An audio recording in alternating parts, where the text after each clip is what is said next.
గురుగారు మన సంప్రదాయంలో పసుపు, కుంకుమ, గంధంకుండే ప్రాముఖ్యతే అసలు వేరు.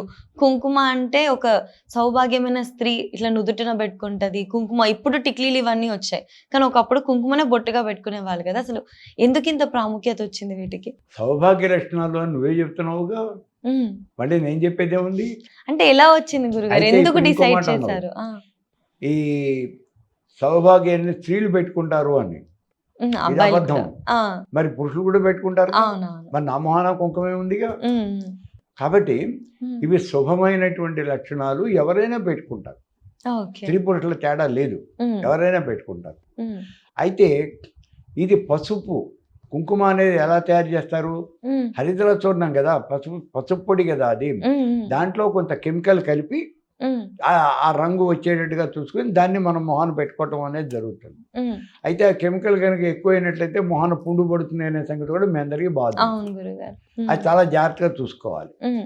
మనం బజార్లో దొరికేవంటి కుంకుమ తెచ్చుకోవచ్చు కదా. హ్మ్. కుంకుమ అయితే తెచ్చుకోవచ్చు. బజార్లో అమ్మేది కుంకుమ కాదు, ఎక్కువ గులాం. హ్మ్. గులాం అంటే ఆ రంగులో తేడా వస్తుంది. అవును అది ఎరుపు గురుగారు. రంగులో ఉంటుంది. హ్మ్. ఇక్కడ మన కుంకుమ అనేది మిరప్పండు రంగులో ఉంటుంది. హ్మ్. ఇది వేరు, అది ఓకే. వేరు. హ్మ్. ఆ గులాం అనేది అది ఇప్పుడు హోళీ పండగకి కొట్టుకోవడానికి, ఆ తర్వాత ఏదైనా శుభకార్యాలు జరిగినప్పుడు ఒకళ్ళ మీద ఒకళ్ళు జల్లుకోవటానికి అలా ఉపయోగిస్తుంది అది. హ్మ్. అంత తప్పించి ఎందుకు పనికిరాదు. హ్మ్. ఇక ఈ కుంకుమ మనం నుదుటిన పెట్టుకుంటాము అని అంటే ఇది అలంకరణార్థం కుంకుమాన్ ధారయామి. హ్మ్. అలంకరణ కోసమని కుంకుమ పెట్టుకుంటాము. హ్మ్. అది పసుపుతో తయారు చేసినటువంటి కుంకుమ. ఓకే. ఓకే. ఇంతవరకు మనం చెప్తూనే ఉన్నాం. మళ్ళీ అదే మాట చెప్తున్నాం పూజలో కూడా. హ్మ్. హ్మ్. అవును. గంధం సమర్పయామి. గంధం తర్వాత అలంకరణార్థం కుంకుమాన్ ధారయామి. ఆ తర్వాత మిగిలినటువంటి ఉపచారాలు చెప్తూ ఉన్నాం. ఓకే. కాబట్టి అలంకారం కోసమే మనం కుంకుమ పెట్టుకుంటాము. హ్మ్. హ్మ్. మరి ఇవాల్టి రోజున కుంకుమ పెట్టుకోవటం అనేది లేదు కదా. హ్మ్. అవును. ఇవాళ రోజున అన్ని స్టిక్కర్లు వచ్చేసినాయి. అవును. ఆడపిల్లలు కాదు, మగపిల్లలు కూడా స్టిక్కర్లు పెట్టుకుంటున్నారు. అసలు విచిత్రం అది. హ్మ్. మనం మొహాన కుంకుమ పెట్టుకోవాల్సింది పోయి హ్మ్. వాళ్ళు కూడా స్టిక్కర్ అంటించేసుకుంటున్నారు మొహాన. హ్మ్. ఏమిటంటే ఇది ఊడిపోకుండా ఉంటుందండి, సాయంత్రం దాకా పోకుండా ఉంటుందండి. కుంకుమ పెట్టుకున్నా పోకుండానే ఉంటుంది. హ్మ్. మరి నా మొహాన కుంకుమ చూడది నేను ఎప్పటి పొద్దున నుంచి పెట్టాను. వచ్చింది. అవును. మరి ఇప్పటిదాకా ఉందిగా. అవును గురుగారు. ఇప్పటిదాకా ఏంటిది, రాత్రి మళ్ళీ నేను కడిగేసేదాకా ఉంటుంది, ఎక్కడికి పోదు. హ్మ్. అని మనకు అలవాటు లేక అలా అయిపోతుంది, అంతకని నేను లేదు. అవును. కుంకుమ పెట్టుకోవడంలో కుంకుమలో ఇంకొక ఫెసిలిటీ ఉంది. హ్మ్. కుంకుమ తయారు చేసేప్పుడు అందులో సుగంధ ద్రవ్యాలు కలుపుతాడు. అవునవును. ఈ మధ్యన బాగా వస్తున్నాయి. స్మెల్ మంచిగా వస్తా ఉంటది. వివిధ సెంటు లాంటివి ఏవో కొన్ని ఫ్లేవర్స్ కలుపుతున్నాడు. హ్మ్. అవి పెట్టుకుంటే అవి ఆ కుంకుమ కనుక మనం పెట్టుకుంటే మనం అది మొహాన ఉన్నంతసేపు ఆ స్మెల్ అనేది వస్తూనే ఉంటుంది. హ్మ్. హ్మ్. సో మన దగ్గర నుంచి మనకు తెలియకుండానే ఒక రకమైన మంచి సువాసన అనేది వస్తూ ఉంటుంది. ఇది ఇంతవరకు ఇది ఉంది. తర్వాత కుంకుమకు పవిత్రత అనేది ఉంది. అవును. శ్రీచక్రాన్ని కుంకుమతో కనుక అర్చించినట్లయితే తన కుంకుమ సింధూరై కార్యం ఎత్తంతు యోగినః అన్నాడు. హ్మ్. నీ యొక్క కోరికలు సత్వరమే తీరతాయి అన్నాడు. హ్మ్. అందుకని కుంకుమార్చన చేయండి అన్నాడు. అవును గురుగారు. శ్రీచక్రాన్ని కూర్చోబెట్టి ఆ శ్రీచక్రాన్ని పెట్టి కుంకుమార్చన చేస్తాం. హ్మ్. ఆ తర్వాతన శ్రీచక్రాన్ని నేల మీద గీసినప్పుడు కుంకుమతో గీయండి, సింధూరంతో గీయండి అన్నాడు. హ్మ్. సింధూరంతో కానీ కుంకుమతో కానీ శ్రీచక్రాన్ని నేల మీద గీసి దాన్ని మనం అర్చిస్తే చాలు, నీ హ్మ్. కోరిక తీరుతుంది.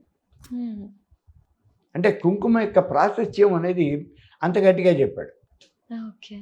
అది ఎంత పవిత్రత అంటే ఇప్పుడు సుమంగళీర్యం, హ్మ్. సుమంగళికి కుంకుమ అనేది తప్పనిసరిగా వాళ్ళు వాడుకుని తీరవలసినటువంటి పదార్థాలు అన్నాడు. ఆ పసుపు, కుంకుమ, మట్టెలు, గాజులు, నల్లపూసలు ఇవన్నీ చెప్పారు కదా. అవునవును. ఇవన్నీ కూడా మనం అలా వాడుకుని తీరవలసినటువంటి. అందుకే ప్రత్యేకంగా ఇక్కడ పసుపు అలా కాదు, పసుపు సుమంగళమే, హ్మ్. కానీ పసుపు యాంటీబయాటిక్. అవును. సైంటిఫిక్‌గా గూడా మనకొక ప్రయోజనం ఉంది. ఎక్కువగా మనకి ఇళ్లలో వాళ్ళందరూ కూడా మీరు కాళ్ళకి పసుపు రాసుకోండి హ్మ్. అని చెప్పేవాళ్ళు. మా చిన్నప్పుడైతే అందరూ రాసుకునేవాళ్ళు పసుపు. హ్మ్. ఇవాళ ఫ్యాషన్ వచ్చి మా కాళ్ళకి పసుపు రాసుకోవడం ఏంటి, పచ్చగా కనిపిస్తాయి కదా అని మానేస్తున్నారు. హ్మ్. లేదు, ఆ రోజుల్లో అయితే తప్పనిసరిగా రాసుకునేవాళ్ళు. ఎందుకనంటే వాళ్ళు నీళ్ళల్లో తిరుగుతూ ఉండేవాళ్ళు, బయట తిరుగుతూ ఉండేవాళ్ళు, అన్నీ మరి ఇంట్లో పని చేసుకోవాలి కదా. అవునవును గురుగారు. అలా తిరుగుతున్నప్పుడు తన్నీళ్ళలో ఎక్కువగా అయితే కాళ్ళు పాచి పట్టేసేవి. హ్మ్. కాళ్ళు పాచి పట్టేసి అంతా ఒక రకమైన పుండెల్లే అయిపోయేవి కాళ్ళు. అలా అవ్వకుండా ఉండాలి అంటే తప్పనిసరిగా వాళ్ళు పసుపు రాయాలి. అది దాన్ని మెడిసిన్గా చెప్పలేదు. మీకు అది సుమంగళిత్వాన్ని ఇచ్చేటువంటి పదార్థం అలా అని మీరు పసుపు రాసుకోండి అన్నారు. అలా పసుపు రాయించారు.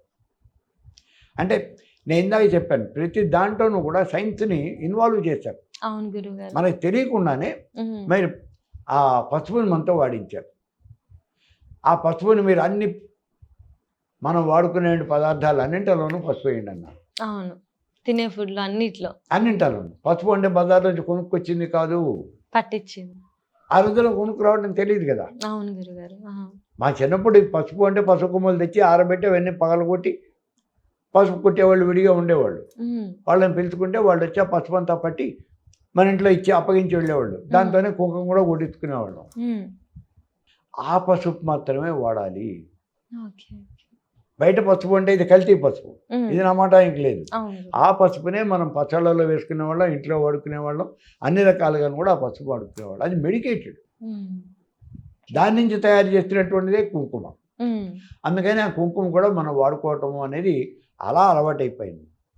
ఇప్పుడు ఇది ఎంత గట్టిగా అలవాటైంది అంటే, కుంకుమ కనుక మనం ఎవరికైనా దానం ఇచ్చినట్లయితే మనకి 5వ తరం అనేది చాలా ఎక్కువగా ఉంటుంది, సుమంగళిత్వం అనేది ఉంటుంది, అనేది పెరుగుతుంది అనేది ఒక విపరీతమైనటువంటి నమ్మకం. అది ఒక సెంటిమెంట్. అందుకే మనం పర్వడి దినాలు ఎప్పుడన్నా చూసి కైలాస గౌరీ పూజ, ఆ కైలాస గౌరి నోము అనేదో నోము చేస్తాం. నోము చేసి పసుపు కుంకుమ పంచిపెట్టేస్తూ ఉంటాం, విపరీతంగా పంచిపెడతాం. కొన్నిసార్లు అయితే ఇంకోటి ఏదో గ్రామ కుంకుమ ఏదో నోము నోస్తారు వాళ్ళు. అటువంటి దాంట్లో ఈ పసుపు కుంకుమ పళ్ళు ఇవన్నీ కూడా పంచిపెట్టేస్తూ ఉంటారు. ఇవన్నీ కూడా సహజంగా జరుగుతూ ఉండేవి ఉంటాయి. అంటే కుంకుమకు అంత ప్రాధాన్యత అనేది, అంటే చెప్పాను కదా, స్త్రీ యొక్క 5వ తరానికి సంబంధించినటువంటిది కుంకుమ అన్నాడు. పసుపు కుంకుమ రెండు కూడా. అందుకని ఆ పసుపు కుంకుమకి అంత ప్రాముఖ్యత అనేది ఇవ్వడం జరిగింది. దేవాలయాల్లో ప్రత్యేకించే దసరాల్లో అర్చనలు అన్నప్పుడు కుంకుమార్చన చేయిస్తారు. ప్రతిరోజు 9 రోజులు కుంకుమార్చన అనేది విపరీతంగా చేయిస్తారు. ఇక్కడ మనకి కుంకుమార్చన ఎలా అయితే ఉంటుందో పసుపుతో చక్కగా వినాయకుడు పూజ, ఇప్పుడు వినాయకుడిని చేస్తారు, గౌరీ అమ్మని కూడా చేస్తారు కదా గురుగారు పసుపుతోనే. అది శీఘ్రమే కోరికలు తీర్చేటటువంటి గణపతి, క్షిప్ర గణపతి అంటారు, పసుపుతో చేసిన గణపతి. అలా పసుపుతో ఏదైనా ఒక దేవతా విగ్రహాన్ని కనుక చేసి మనం దాన్ని అర్చించినట్లయితే ఇమ్మీడియట్గా కోరికలు తీరుతాయి అనేది ఒక మంత్రశాస్త్రం చెప్తూ ఉన్నటువంటి మాట. అలాగే ఈశ్వరుడికి అభిషేకం చేయాలి. అభిషేకం చేయాలి అన్నప్పుడు మామూలుగా మనం ఒక శివలింగాన్ని పెట్టి అభిషేకం చేస్తూ ఉంటాం. అలా కాదు, మట్టితో శివలింగాన్ని తయారు చేస్తారు, పార్థివలింగము అంటారు. పుట్టమట్టి తీసుకొచ్చి ఆ పుట్టమట్టిలో అవో అనేక రకాలైన పదార్థాలు ఉన్నాయి, అందులో కలపాల్సినవి. మళ్ళీ అటు ఒట్టిగా మట్టి మనం ఇట్లా లింగంలో చేసేయటం కాదు, అందులో సుగంధ ద్రవ్యాలు కూడా బాగా కలపాలి. కలిపి దాన్ని బాగా పాకం వచ్చేదాకా కలిపి అప్పుడు దాంతో శివలింగాన్ని తయారు చేస్తారు. పానువట్టం శివలింగం తయారు చేసి దాన్ని మనం అర్చన చేయాలి, దానికి అభిషేకం చేయాలి. మనకి ఈ మహాశివరాత్రి రోజున సామాన్యంగా మనం చేస్తూ ఉంటాం. ఇది మహాలింగార్చన, సహస్రలింగార్చన ఇలాంటివి చేస్తూ ఉంటాం. అలా చేసేటప్పుడు ఈ పార్థివ లింగాలే వాడతాం. అంటే మట్టితో చేసినటువంటి లింగాలు మనం వాడటం జరుగుతుంది. ఒకవేళ మట్టితో లింగాలు ఇన్ని మనం చేయలేము, మట్టి దొరకలేదు అంటే నాముతో చేస్తాం. నాము దాంతో ఈ లింగాలు చేసి వాటిని, ఇవన్నీ పార్థివ లింగాల కింద లెక్కే. ఆ లింగాలకు మనం అభిషేకం చేయటం ఇట్లా ఇవన్నీ జరుగుతూ ఉంటుంది. అట్లాగే ఇక్కడ ఈ పసుపు కుంకుమ, అటువంటి పర్వడి దినాల్లో ఈ పసుపు కుంకుమ అనేది ఎక్కువ పంచిపెట్టేస్తారు. జనం ఎక్కువ మంది వస్తారు కదా, ఆలయానికి చాలా మంది వస్తారు. అప్పుడు మనం పెట్టగలగాలి, కానీ చాలా మందికి మనం వీటిని పంచిపెట్టచ్చు, ఎంతమందికైనా పంచిపెట్టచ్చు. అయితే ఇక్కడ వస్తున్నటువంటి ఒక దుస్సంప్రదాయం ఉంటుంది దీంట్లో. అది ఏమిటి అంటే, ఏ వర్ణం వాళ్ళు ఏ నోవును వస్తున్నారో ఆ వర్ణం వాళ్ళకి దీన్ని పంచిపెడతాము అనేటటువంటి ఒక ఇది ఉంది. అలా చేయకూడదు, ఎవరికైనా పంచవచ్చు, ఎవరికైనా పంచాలి, అంతే కదా. మరి ఇప్పుడు వాళ్ళు ఎవరో వచ్చారు, పంచిపెడుతున్నారు, నీ పక్క వాళ్ళకి ఇచ్చారు, నీకు ఇవ్వలేదు, వెళ్ళిపోయారు. అప్పుడు నీకు ఎలా ఉంటుంది? అవును. ఖచ్చితంగా. బా అనిపియదు. అంతే కదా! హ్మ్. మనం చాలా బాధపడతాం కదా! అవును. నువ్వు అప్పుడు మిగిలిన వాళ్ళకి ఇస్తే నీకు పుణ్యం ఎంత వచ్చిందో నాకు తెలియదు కానీ వీళ్ళని బాధ పెడితే వచ్చిన పాపం అనేది ఎక్కువ వస్తుంది కదా! అవును మీరు గురుగారు. అలా ఎందుకు ఆలోచించరు? హ్మ్. అంటే ఇప్పుడు బ్రాహ్మణులు గనక ఆ నూనె వస్తుంటే వాళ్ళు బ్రాహ్మణులకే పంచిపెడతారు. హ్మ్. వైశ్యులైతే వాళ్ళకే పంచిపెడతారు. ఇలా ఏ వర్ణం వాళ్ళు ఆ వర్ణం వాళ్ళకి పంచిపెడతారు. అది చేయకూడనటువంటి పని. హ్మ్. అలాగే పంచిపెట్టాలి అని ఎక్కడా హ్మ్. ఏ శాస్త్రంలోనూ రాసి చెప్పలా. హ్మ్. ఎక్కడా లేదు. ఓకే. భగవంతుడి దృష్టిలో అందరూ సమానమైనప్పుడు హ్మ్. ఇప్పుడు ఏదో పర్టికులర్ వర్ణం వాళ్ళు వెళ్ళి తిరుపతిలో జుట్టిస్తేనే తీసుకుంటున్నాడా భగవంతుడు? హ్మ్. ఎవరికైనా గుండు గీకుతున్నాడుగా. అవునవును. మరి హ్మ్. సమానత్వం ముఖ్యమండి ఉండాలి ఎప్పుడైనా. కదా! హ్మ్. అందరూ సమానమే కదా! అవును గురుగారు. మరి అదే కదా మన కాళహస్తీశ్వర మహత్యంలో కూడా చెప్పింది. హ్మ్. పాము అర్చన చేసింది, హ్మ్. సాలీడు అర్చన చేసింది, ఏనుగు అర్చన చేసింది, తెన్నడు అర్చన చేశాడు. అందరికీ సమానమైన ఫలితమే వచ్చింది. హ్మ్. అలాగే ఉండాలి కదా! అవును. కాబట్టి అలా మనం చేయకుండా ఇలా గనక అందరినీ మీరు ఈక్వల్‌గా అందరికీ పంచిపెట్టండి. ఇబ్బందేం లేదు. భోజనాలు పెడతారు అందరికీ పెట్టండి. అంతే. దేవుడి పరీక్షలో సమానత్వం కూడా ఒకటి ఇప్పుడు కదా తిరుపతిలో గురుగారు. హ్మ్. వాళ్ళు రోజు భోజనాలు పెడుతున్నారు అంటే ఫలానా క్యాస్ట్ వాళ్ళకే ఈ ప్రాంతాల్లో పెడతాము అని చెప్పేసి ఏం లేదు కదా! నో. హుహు. అస్సలు కాదు. అందరూ వరుసగానే కూర్చుంటారు, తింటున్నారు కదా! హ్మ్. ఎటువంటి భేదం లేకుండా ఎక్కడ కూర్చొని ఏ తింటారు కదా! దేవాలయంలోనూ అలాగే జరుగుతోందిగా. అవును. మరి అలాంటప్పుడు అదే సిస్టమ్ మనం అన్నింటిలోనూ పాటించాలి కదా! హ్మ్. వచ్చిన వాళ్ళందరికీ మీకు పంచిపెట్టండి. అంతే. సమానమైనటువంటి ఫలితం వస్తుంది మీకు. దానివల్ల మీకేం తక్కువ అనేది రాదు. హ్మ్. కాబట్టి మీరు అటువంటి పని చేయొచ్చు. ఆ కుంకుమకి అంత ప్రాధాన్యత ఉన్నది. కాబట్టి కుంకుమ పెట్టుకునే వాళ్ళే ఇవాళ తక్కువైపోతున్నారు. హ్మ్. మేము ఆఫీస్‌కి వెళ్ళిపోతామండి సాయంత్రం దాకా మళ్ళీ ఉండదు. మళ్ళీ పెట్టుకోవడానికి ఉండదు. అందుకని మేము బొట్టు పెట్టి ఆ స్టిక్కర్ అంటించేసుకుంటాం. అది అంత హ్మ్. హెల్తీ కాదు, శుభము కాదు. ఓకే గురుగారు. కుంకుమ పెట్టుకోవటమే హ్మ్. మనకి చాలా శ్రేయస్కరం. గురువుగారు పూజ గదుల్లో మనం దేవుడి ఫోటోస్ ఉంటాయి కదా! దేవుడి హ్మ్. పటాలకి ఉంటాయి. పసుపు, కుంకుమ, గంధాలు పెడతాం కదా! అలా పెట్టచ్చా గురుగారు? అంటే కొంతమంది అసలు మొత్తం ఫోటో అంతా నిండిపోయేలా పెడతారు. కొంతమంది సింపుల్‌గా పెడతారు. అసలు ఎలా పెట్టాలి? పెట్టచ్చా? అది పెట్టొద్దా? మన యొక్క హ్మ్. ఏమనాలో కూడా తెలీదు. ఛాందసం అనాలో లేకపోతే మరి హ్మ్. తెలివితేటలు ఎక్కువైపోయి అలా చేస్తూ ఉంటారో మనకు తెలీదు. హ్మ్. భగవంతుడిని అర్చన చేసేప్పుడు గంధ, కుంకుమ, పుష్ప అక్షతై సమర్పయామి అని అంటున్నాం కదా! హ్మ్. కాబట్టి గంధము, కుంకుమ, అక్షతలు, ధూపము, దీపము, నైవేద్యం ఇవన్నీ సమర్పణ చేయాలి కదా! హ్మ్. కాబట్టి దేవుడికి అన్నీ మనం సమర్పణ చేస్తాం. హ్మ్. దేవుడు ఉన్నాడు అన్నప్పుడు ఆ దేవుడు మొహాన ఒకచోటే మనం గంధము, కుంకుమ పెడితే సరిపోతుంది. హ్మ్. కానీ అట్లా కాదు. పైన, కింద, మధ్యన అడ్డం ఇవన్నీ కూడా పెట్టేస్తూ ఉంటాం. గంధం ఉంది కదా ఇక్కడ గంధం గిన్నెలో. అందుకని చెప్పేసి అన్నీ మొత్తలు పెట్టేస్తూ ఉంటాం. దాని మీద మళ్ళీ కుంకుమ పెట్టేస్తూ ఉంటాం. హ్మ్. అలా పెడితే హారతి ఇచ్చేస్తూ ఉంటాం. ఇప్పుడు హ్మ్. దానికేగా విశ్వనాథ్ గారు ఆ సినిమాలో తీసింది తోకో తనుమో తెలియటం లేదు అని. హ్మ్. మరి అలా చేస్తే నీకు ఉపయోగం ఏముంది? అలా హ్మ్. కాదు అసలు చేయవలసింది. నీకు నిజంగా భగవంతుడి మీద భక్తి ఉంటే ప్రతిరోజు ఆ ఫోటోలు తుడవాలి. హ్మ్. దేవుడి మందిరంలో ఉన్న విగ్రహాన్ని నువ్వు ప్రతిరోజు క్లీన్ చేస్తున్నావా చేయటం లేదా? హ్మ్. నిర్మాల్యం విసృజ్య దాని మీద ఉండే నిర్మాల్యాన్ని తీసేయాలి. హ్మ్. ప్రతిరోజు తీసేయాలి నిర్మాల్యం. హ్మ్. అట్టిపెట్టంగా. హ్మ్. నిన్న పెట్టిన పూలివాళ్ళు అట్టిపెట్టాం కదా! అవునవును. తీసేస్తాం. తీసేయాలి. హ్మ్. తీసేసినప్పుడు ఆ విగ్రహాన్ని మళ్ళీ నువ్వు కడిగేయాలి. హ్మ్. దేవాలయంలో అయినా సరే విగ్రహాన్ని కడుగుతారు. అవును. మరి కడగాలి. కడిగిన తర్వాత మళ్ళీ దాని నూతన వస్త్రాల సమర్పణ, ఇక మిగిలినటువంటి షోడశోపచార పూజ అనేది మళ్ళీ చేసుకోవాలి. హ్మ్. అప్పుడు మళ్ళీ గంధము, కుంకుమ, పుష్పము ఇవన్నీ కూడా యథావిధిగా నువ్వేమేం కావాలో అప్పుడు సమర్పణ చేయాలి. హ్మ్. మరి అలాగే చేయాలి. ఇక ఓకే గురుగారు. ఫోటోలు పెట్టడం అనేది దేవుడి గది వరకు పరిమితం అయితే బాగానే ఉంటుంది. హ్మ్. అది పోయి మనం ఇల్లంతా ఫోటోలు పెట్టేస్తున్నామండి. హ్మ్. వాళ్ళ యొక్క భక్తి మనమేం చెప్పలేం. వాళ్ళ హ్మ్. యొక్క భక్తి. అఫ్‌కోర్స్ ఈ ఈ పిచ్చి ఒక రకమైన పిచ్చి నాకు ఉంది. ఎవరినో అంటాం కాదు. నాకు ఉంది. హ్మ్. నేను మొన్ననే అంటే చాలా రోజుల నుంచి అనుకుంటూ ఉన్నాను. ఈ మధ్యనే నేను దక్షిణామూర్తి ఫోటో చేయించాను నేను. హ్మ్. దక్షిణామూర్తి ఐడియా ఉంది కదా! తెలుసు గురుగారు. ఆ దక్షిణామూర్తి ఫోటో హ్మ్. నాకు పెద్దది చేయించుకోవాలి అని కోరిక. పెద్ద హ్మ్. ఫోటో పెట్టుకోవాలి అని. హ్మ్. దాన్ని వుడెన్ కార్వింగ్ చేయిద్దాము అని ప్రయత్నం చేశాను. అది నాకు సెట్ కాలా.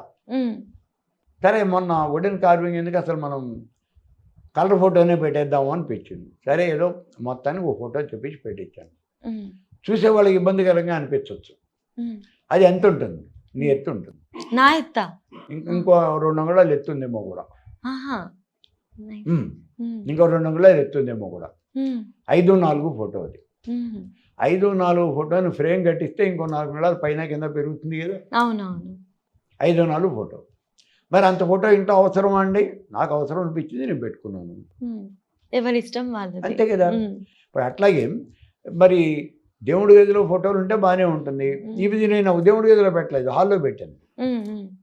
మరి అట్లా హాల్లోనే చిన్న చిన్న ఫోటోలు ఉంటే నేను దేవుడిది ఇటు ఇటు కూడా పెట్టుకుంటాను. గురుగారు దేవుడి గదిలో లేదా ఇప్పుడు మీరు చెప్పినట్టు హాల్లో ఎవరైతే పెట్టుకుంటున్నారో వాళ్ళైనా కూడా 2 ఫోటోస్ ఎదురుగా ఉండొచ్చా గురుగారు? ఫేస్ చేయొచ్చా అలాగా? కూడదు అని ఏం లేదురమ్మా. ఇది ఫోటోలు పెట్టుకునేవాడి ఇంట్లో ఒక చోట ఎక్కడో అప్పట్లో చాలా రోజుల క్రితం, ఓ 30 ఏళ్ల క్రితం, వాళ్ళు ఎవరో అమెరికాలో ఉన్నటువంటి వాళ్ళు విజయవాడలో ఇల్లు కట్టుకుంటున్నారు అంటే అమెరికా వాళ్ళ ఇల్లు అని మేము చూడటానికి వెళ్ళాం. అది అలాగే ప్రసిద్ధం. వాళ్ళు ఒక 600 గజాల స్థలంలో ఇల్లు కట్టుకున్నారు. అప్పుడు హస్బెండ్ అండ్ వైఫ్ ఇద్దరు కూడా అమెరికాలో డాక్టర్స్. వాళ్ళు ఇండియాలో ఎవరుంటారో మనమో తెలియదు, మొత్తానికి ఇల్లు అక్కడ కడుతున్నారు. ఆ కడుతున్న ఇల్లు చూడటానికి మేము కూడా వెళ్ళాం. వాళ్ళు దేవుడి గది కట్టారు. దేవుడి గదే అది 15 గది. ఆ రూమ్ 15 ఉంది. అంటే సామాన్యమైనటువంటి రూమ్ కాదు, 15 చాలా పెద్దది.